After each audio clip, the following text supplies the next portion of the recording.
Hello दोस्तों, स्वागत है आपका आपके अपने चैनल मार्केट सपोर्ट में। दोस्तों, आज की इस वीडियो में हम जो है डिस्कस करेंगे ओवरऑल मार्केट का एक बार फिर से कि क्या चल रहा है मार्केट में, किस तरीके की सिचुएशन है मार्केट में। अगर आपने आज देखा हो, मैं आपके सामने एक बार ना निफ्टी का चार्ट रख भी देता हूं, तो यहाँ पर आप देख ही रहे हैं कि 22,460 के आसपास क्लोज हुई निफ्टी। और गिरावट तो रही, लगभग आधे परसेंट के आसपास की गिरावट रही। ऊपरी स्तर से अगर आप देखो तो लगभग पूरा 1% की गिरावट थी। जिसने अपना हाई बनाया वहां से अगर आप देखोगे तो पूरी 1% की गिरावट जो है यहाँ पर आपको देखने को मिली है।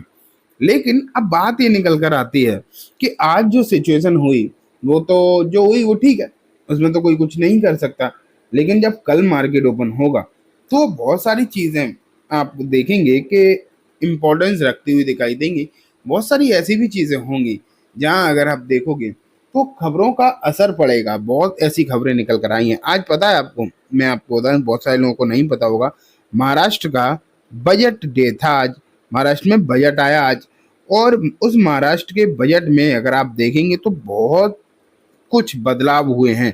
टैक्सेस अगर आप देखो तो इस तरीके से बदले हैं कि पूरे देश, मतलब प्रदेश में, अब महाराष्ट्र का बजट तो उसका फर्क पूरे देश में तो नहीं, लेकिन हाँ बिजनेस पर तो पड़ता है, क्योंकि महाराष्ट्र कोई छोटा मोटा प्रदेश तो है नहीं, भारत के कुछ बड़े प्रदेशों में से एक है वो। तो आप ये मान के चलिए कहीं ना कहीं समस्या जो है हो सकती है, चांसेस तो लग रही है, क्योंकि टैक्स बढ़े हैं। और अगर मान लेते हैं टैक्स बढ़ते हुए दिखाई दे रहे हैं, कहीं बढ़े हैं, किस जगह बढ़े हैं, ये अपने आप में बड़ी बात है। तो चलो अब हम पहले ना वही देखते हैं कि आखिरकार कहाँ तो ये टैक्स जो है आपको बढ़ते हुए दिखाई दे हैं, एंड इनका जो फर्क है, असर है, वो किस तरीके से पड़ेगा। स्टार्ट करता हूं मैं। ये देखो, महाराष्ट्र बजट, महाराष्ट्र सरकार का बड़ा ऐलान, अब महंगे हो जाएंगे फोर व्हीलर। तो अगर देखा जाए तो आज की जो बजट की सबसे बड़ी हाईलाइट जो है वो यही आपको होती हुई देखने को मिली है कि जो टू व्हीलर, वो सॉरी फोर व्हीलर में अगर आप देखोगे तो इसमें महाराष्ट्र सरकार ने कुछ ऐसा प्लान बनाया है बजट में कि ये जो फोर व्हीलर है वो अच्छे खासे आपको जो है महंगे होते हुए देखने को मिलने वाले हैं। अब अगर देखा जाए, जब इस तरीके की खबरें निकल कर आ रही हैं, जहां तो एक तरफ ऑलरेडी मार्केट में समस्याएं बनी हुई हैं, वहीं अगर आप दूसरी तरफ देखो तो और जो ऑटोमोबाइल इंडस्ट्री है, इसकी तो हालत ही खराब हो चुकी है। अगर देखा जाए तो देखो, बहुत सारी ऐसी चीजें हैं। एक तो ऑटो पर टैरिफ, ट्रंप का टैरिफ वॉर जो चल रहा है, वो ऑटो सेक्टर को कहीं ना कहीं परेशान तो कर ही रहा है, इसमें तो कोई डाउट है ही नहीं। साथ में अगर आप देखोगे, अमेरिका में अगर भारत के कुछ एक्सपोर्ट करे गए प्रोडक्ट महंगे हो गए तो उनका तो असर होगा, इनमें गिरावट भी हो सकती है, इनके जो शेयर्स होंगे इनसे रिलेटेड। लेकिन एक दूसरी जो खबर है वो टेस्ला को लेकर, कि अगर भारत में टेस्ला का ऑफिशियल एंट्रेंस हो जाता है, आ जाती है। वैसे भी ट्रंप का आप जानते ही हो कि किस तरीके से वो अपनी शर्तें मनवा रहे हैं भारत सरकार से। भारत सरकार अगर वो शर्तें मानकर टेस्ला की एंट्री करा देती है तो आप ये मानो कहीं ना कहीं कि और ज़्यादा समस्या होगी ऑटो इंडस्ट्री के लिए, भारत की ऑटो इंडस्ट्री के लिए। लेकिन जो तीसरी चीज ये है कि महाराष्ट्र सबसे अमीर राज्य है भारत का, ठीक है, और यहाँ पर कार की जो सेलिंग है वो भी अच्छी खासी होती है। तो अब क्या हो रहा है, आप ये देखो कि यहाँ पर इन्होंने टैक्सेस बढ़ा दिए। किस तरीके से बढ़े हैं वो मैं आपको बता देता हूँ। सभी कार पर, चाहे वो 2 लाख रुपए की हो या जितने की भी हो, सभी कार पर 1% का टैक्स बढ़ गया। ठीक है, ये तो हो गया सिर्फ और सिर्फ आप ये मान के चलिए, मतलब सस्ती कार के हिसाब से मैं बात कर रहा हूँ, सब बाकी की सभी पर। लेकिन जिन कार की वैल्यू 30 लाख से ज्यादा है उन पर 6% का टैक्स बढ़ गया। और यहाँ कोई फ्यूल की बात नहीं है, क्योंकि अभी तक जो रिपोर्ट्स निकल कर आ रही थी वो कुछ ऐसी आ रही थी कि सीएनजी एंड पीएनजी वाली कार पर टैक्स बढ़ता हुआ दिखाई देगा। लेकिन अब क्लैरिफिकेशन आ गया है, अब जो है क्लैरिफिकेशन आ गया है कि सभी तरीके की कार पर जो है यहाँ पर आपको टैक्स बढ़ता हुआ देखने को मिल रहा है। 30 लाख से ऊपर की जो कार होंगी वहां अगर आप देखोगे 30 लाख से ऊपर वालों पर तो आपको 6% का टैक्स देना पड़ेगा। लेकिन अगर आप उसके नीचे की जो कार है उन पर भी 1% का टैक्स एक्स्ट्रा देना पड़ेगा। टैक्स तो पहले भी लग रहा था, लेकिन अब जो है एक्स्ट्रा देना पड़ जाएगा। भारत के बाकी के जो राज्य हैं उनके हिसाब से यहाँ पर पहले से ही टैक्स थोड़ा सा ज्यादा ही था। और ये टैक्स अब थोड़ा सा और बढ़ता हुआ देखने को मिल रहा है। अब मैं अगर आपको बताऊं तो कहा क्या जा रहा है, कहा ये जा रहा है दोस्तों कि ये सब किया जा रहा है जो वहां पर मतलब ट्रैफिक मैनेजमेंट को, कि वहां पर कार बहुत ज्यादा है, लोग कार ना खरीदें इसके लिए। तो मैं आपको बता दूं ये सिर्फ कहने भर की बातें हैं, ऐसा कुछ भी नहीं है। अगर वो ट्रैफिक को मैनेज करना चाहते तो उसके बहुत सारे रास्ते हो सकते थे, इंफ्रास्ट्रक्चर डेवलपमेंट और भी बहुत सारी चीज स्कीम हो सकती थी, लेकिन ये सिर्फ और सिर्फ टैक्स बढ़ाने का मकसद सिर्फ और सिर्फ लोगों से ज्यादा पैसा वसूल करना, और कोई भी इसका दूसरा रीजन है ही नहीं, दूसरी कोई भी मानसिकता है ही नहीं।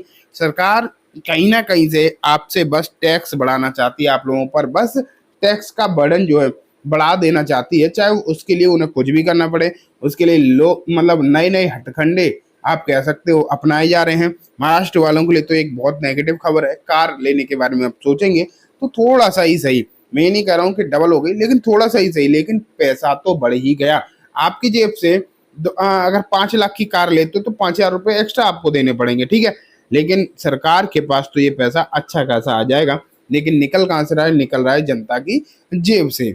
लेकिन अभी आपने 1-2 दिन पहले निर्मला सीतारमण को ये कहते हुए सुना था कि जीएसटी को कम करेंगे, लेकिन आज नितिन गडकरी ने एक ऐसा भद्दा आप कह सकते हो बयान दिया है, मैं दिखाता हूं आपको, ये देखो। If we reduce tax, you will ask for more, Nitin Gadkari on why industry need to stop demanding GST cut. तो यहाँ अगर आप देखोगे तो नितिन गडकरी एक ऐसे मतलब मिनिस्टर जिन्हें भारत के लोग जो है बहुत ईमानदार मानते हैं, बहुत अच्छा मानते हैं। अब कौन कितना है क्या नहीं, मैं इस पर कोई डिबेट नहीं कर रहा हूँ, लेकिन हाँ इन्होंने ये जरूर कह दिया है कि भैया टैक्स कम करने के बारे में मत बोलो, अगर हमने टैक्स कट कर दिया तो फिर आप और बोलोगे तो हम टैक्स नहीं कम कर पाएंगे जीएसटी, और आप लोग बोलो भी मत टैक्स कम करने के बारे में। टैक्स एक प्रोसेस है जो बढ़ता ही रहेगा धीरे धीरे करके, आने वाले दिनों में टैक्स एक प्रोसेस है जो चलता जाएगा और जो धीरे धीरे करके बढ़ता जाएगा। तो यहाँ अगर आप देखो नितिन गडकरी, जिन पर लोग बहुत ज्यादा उम्मीदें लगाते हैं, जिन्हें मोदी जी के बाद प्राइम मिनिस्टर के बारे में सपना देख रहे हैं, उनकी अगर भाषा शैली आप देखोगे तो क्लियर कट ऐसी है कि टैक्स के मामले में अगर नितिन गडकरी का हाथ खोल दिया जाए तो ये अभी की जो फाइनेंस मिनिस्टर हैं हो सकता है ये उन्हें भी सरपास कर जाए और उनसे भी ज्यादा टैक्स लगाने लगे। नितिन गडकरी का ये बयान तब आया है जब निर्मला सीतारमण का कहना था 1-2 दिन पहले कि जीएसटी रेट घटाएंगे। अब नितिन गडकरी कह रहे हैं कि जीएसटी घटाने की तो बात ही मत करो, ना हम घटा पाएंगे और आपको भी ये बात करनी नहीं चाहिए, और ये जीएसटी तो एक लॉन्ग टर्म प्रोसेस है और ये ऐसे ही चलती रहेगी, चाहे ये रिटेलर्स के लिए हो या फिर इंडस्ट्रीज के लिए हो। तो एक तरीके से नितिन गडकरी का ये बयान भी कहीं ना कहीं लोगों को परेशान करता ही है। तो अगर देखा जाए तो मार्केट के लिए अच्छी खबरें तो नहीं, नेगेटिव जरूर आ रही हैं। ऑटो के लिए ये खबर अच्छी नहीं है, मतलब ऑटो सेक्टर के लिए तो खबर खराब है ही महाराष्ट्र वाली। साथ में फार्मा कंपनीज के लिए यूएस एड का जो पैसा आता था वो भी 85, 83, 84% घट गया है, तो वो भी एक खराब खबरें हैं। तो ये 2 सेक्टर पर आपको थोड़ी सी नजर सतर्कता पूर्वक रखनी चाहिए। कौन कितना गिरेगा ये अभी मैं नहीं बात कर रहा हूँ इसके बारे में, लेकिन कहीं ना कहीं ये नेगेटिव खबर है। तो चलिए दोस्तों, आज की इस वीडियो में बस इतना ही। उम्मीद है वीडियो पसंद आई होगी, वीडियो अच्छी लगी हो तो लाइक करना, चैनल को भी जरूर सब्सक्राइब करना, जाते जाते बेल आइकन दबाना, जिससे कि जब भी मैं कोई नई वीडियो डालूंगा आपके पास नोटिफिकेशन आ जाए। एंड दोस्तों, ये वीडियो सिर्फ और सिर्फ एजुकेशन इन्फॉर्मेशन पर्पज से है, तो इसे किसी भी तरीके की बाइंग सेलिंग की रिकमेंडेशन के तौर पर बिल्कुल भी ना देखें। Thank you.